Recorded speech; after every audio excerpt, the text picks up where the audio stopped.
வணக்கம். நான் doctor Muralidharan, Dhanya medical சென்டர்லேருந்து பேசுகிறேன். அதிகரித்து வரும் இருதய நோய், மாரடைப்பு நோய் காரணமாக அதன் மூலமாக சில விளக்கங்களை நான் இந்த காணொளியில் சொல்கிறேன். மாரடைப்பு வருவதற்குண்டான முக்கிய காரணங்களில் 2 வகையை நம்ம பிரிக்கலாம். ஒன்று மாடிஃபையபிள், ரெண்டாவது நான் மாடிஃபையபிள் ரிஸ்க் ஃபேக்டர்ஸ்னு சொல்லுவோம் ஆங்கிலத்தில். நான் மாடிஃபைபிள் அப்படிங்கிறது நமக்கு அதிகரித்து வரும் ஏஜ், நமக்கு வயசு அதிகரிக்க மாரடைப்பு வரதுக்குண்டான வாய்ப்புகள் அதிகமாகும். ரெண்டாவது பாலினம், ஆண் பால் உங்களுக்கு அதிகப்படியான நமக்கு மாரடைப்புக்குண்டான ரிஸ்க் ஜாஸ்தியாகும். பெண்களுக்கும் மாரடைப்பு நோய் வரும். அவங்களுக்கு மாதவிடாய் முடிந்து ஒரு 5 அல்லது 6 வருடம் கழித்து மாரடைப்பு வருவதற்குண்டான ரிஸ்க் அதிகமாகும். மேலும் அவர்களுக்கு சர்க்கரை நோய் இருக்குமேயானால் ஆண்களுக்கு நிகராக உங்களுக்கு பெண்களுக்கும் மாரடைப்பு நோய் வருவதற்குண்டான வாய்ப்புகள் அதிகம். இது எல்லாமே நான் சொல்கிறது நான் மாடிஃபையபிள். மாடிஃபையபிள் மாற்ற முடியும். என்னென்ன காரணிகள், ரிஸ்க் ஃபேக்டர்ஸ்?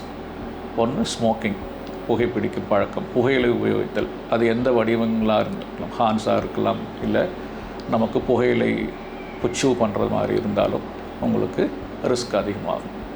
ரெண்டாவது நமக்கு ப்ரெஷர், ஹை ப்ரெஷர், அதாவது இரத்த அழுத்தம் அதிகமாக இருந்தால் மாரடைப்பு வருவதற்குண்டான ரிஸ்க் அதிகமாகும்.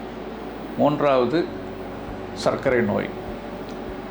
நான்காவது கொலஸ்ட்ரால், ஹை கொலஸ்ட்ரால் லெவல்ஸ்.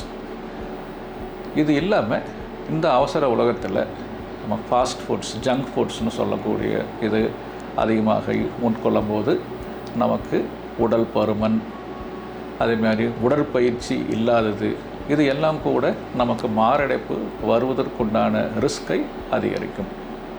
அப்போது இதையெல்லாம் நம்ம மாற்றிக்க முடியும். இதெல்லாம் நமக்கு கண்ட்ரோலாக வச்சுக்கும் பொழுது நமக்கு மாரடைப்பு வருவதற்குண்டான வாய்ப்புகள் நம்ம கம்மி பண்ணிக்க முடியும். வராதுன்னு கிடையாது, குறைச்சிக்க முடியும். எப்படி? நமக்கு ஆரோக்கியமான உணவு, நல்ல உறக்கம், உடற்பயிற்சி, இது நம்ம ரெகுலராக செய்யணும்.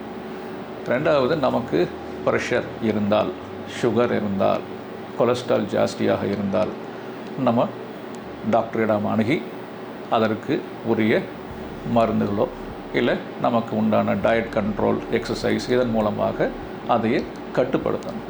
இதை நம்ம கட்டுப்படுத்தினால் நமக்கு மாரடைப்பு வருவதை நம்மால் தடுக்க முடியும்.